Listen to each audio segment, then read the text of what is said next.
Not long ago, starting a brand in India meant huge investment, distributors, and retail networks.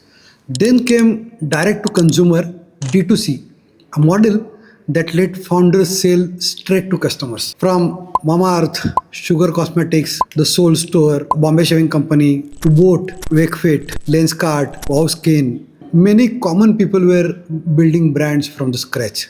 This was more than a business model, it was a strategic and cultural shift, exemplifying disruptive innovation. Lower cost offerings reached overlooked customers, eventually improving and challenging established players who focused only on high end segments. So, how was the rise? The D2C revolution wasn't just digital, it was emotional. It gave many common people the power to build brands. But the rush was growth at any cost. Between 2019 and 2022, D2C brands boomed. Investors poured money. Ads flooded social media. Growth became the ultimate goal. But many fell into the success trap, a concept from Peter Drucker. Success gave founders confidence but also complacency. They assumed that past strategies would work forever and failed to innovate. Behavioral biases worsened the problem.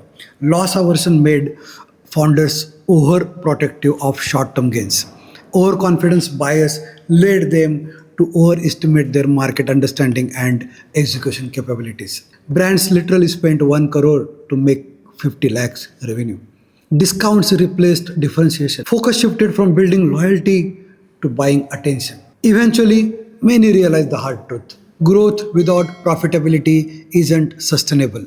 Some had to pivot, refocus on core strengths, and rebuild their business fundamentals in the areas of supply chain, marketing, profitability, client retention, etc. Let us look at the hard truth. Growth at any cost is not growth, it's debt. You just don't pay that debt immediately. The reckoning, profit meets reality. This is where market forces came into play. Porter's Five Forces. Intense competition among D2C startups, rising bargaining power of consumers, threat of substitutes and new entrants. Many startups realized their unit economics were weak. They excelled in marketing but failed in operations, structure, and culture. Exactly what McKinsey's 7S framework wants. Strategy alone is not enough. Alignment with structure, systems, skills, shared values, style, and staff is critical. The mantra became clear: profitability growth greater than pure growth.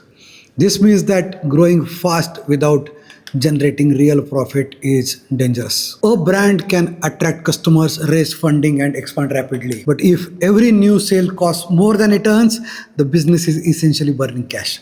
Pure growth can create the illusion of success, but it often leads to financial stress, operational strain, and eventual collapse. Profitability, on the other hand, forces discipline, careful spending, efficient operations, strategic marketing, and focus on customer attention. It ensures that every step of growth is sustainable, creating a foundation that allows a company to scale confidently and survive market volatility. In other words, growth without profit is risky, but disciplined, profitable growth is enduring. So, how is the renewal? The renewal, discipline as the new disruption, how this happened. The survivors in T2C embraced modern management principles, balanced scorecard, measuring performance across revenue, customer satisfaction, operations, and innovation. Lean startup, testing, iterating, and scaling based on validated learning. Brand equity, building trust, emotional connection, and loyalty rather than chasing viral trends. Change management, adapting quickly, communicating shifts internally, and guiding culture through transitions. I'm sure all successful D2C brands today by now are doing these things right. Example, Mamaearth expanded product lines based on real customer feedback. Boat focused on supply chain efficiency alongside design. Lenskart blended online convenience with offline credibility. The new D2C mantra is clear: discipline plus innovation plus customer centricity. Growth is no longer just paid, it is sustainable, profitable, and value driven. Discipline is the new disruption. The brands that last are those that balance emotion with economics. So, what would be the lessons for leaders? India's D2C journey teaches multiple lessons. Disruptive innovation. Opportunities lie in overlooked markets. Success trap. Past wins are starting points, not guarantees. Behavioral economics. Biases can blind even the best founders. Porter and 7S. Strategy must align with market forces and organizational design. Balance scorecard and lean principles. Performance metrics and iterative learning matter. Brand equity and change management. Emotional connection and adaptability are essential. Dreams started the revolution. Discipline, strategy, and sustainable execution will carry it forward. Those who master both don't just build brands, they build legacies. This is Business Compass. If you like the video, do subscribe, share it with your network, and stay tuned for next videos. Thank you. Have a great day.